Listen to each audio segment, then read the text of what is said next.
তো প্রিয় দর্শক, আসুন শুরুতে জেনে নেব আজকের আবহাওয়া সকাল থেকে কেমন থাকবে এবং সারাদিন কোথায় কেমন থাকবে, কোথায় কোথায় ভারী বৃষ্টি, কোন কোন জেলায় হালকা থেকে মাঝারি বৃষ্টি, আর কোথায় কোথায় দমকা হাওয়া বয়ে যাওয়ার সম্ভাবনা রয়েছে। উপগ্রহ চিত্রে আমরা দেখতে পাচ্ছি গাঙ্গেয় বঙ্গোপসাগরে আবারও এক নতুন করে ঘূর্ণাবর্ত সৃষ্টির আশঙ্কা জারি করলো। আবারও আবহাওয়া বদলের একটা জোরালো সম্ভাবনা রয়েছে। আবহাওয়া সূত্রে জানা যাচ্ছে আবার এক নতুন করে ঘূর্ণাবর্ত সৃষ্টি হয়েছে, যার প্রভাবে আগামী কয়েকদিনের মধ্যে আবার এক নতুন করে দুর্যোগপূর্ণ আবহাওয়া সৃষ্টি হওয়ার আশঙ্কা রয়েছে, এমনটাই আবহাওয়া সূত্রে জানা যাচ্ছে।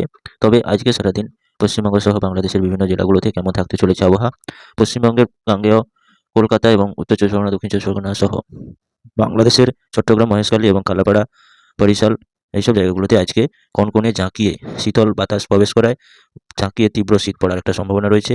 তবে উত্তরবঙ্গের বিভিন্ন জেলাগুলোতে, যেমন উত্তরবঙ্গের গ্যাংটক, শিলিগুড়ি, আলিপুরদুয়ার, রংপুর, কালাই, মালদা, উত্তর দিনাজপুর, দক্ষিণ দিনাজপুর এইসব জেলাগুলোতেও জাঁকিয়ে শীত পড়ার সম্ভাবনা রয়েছে।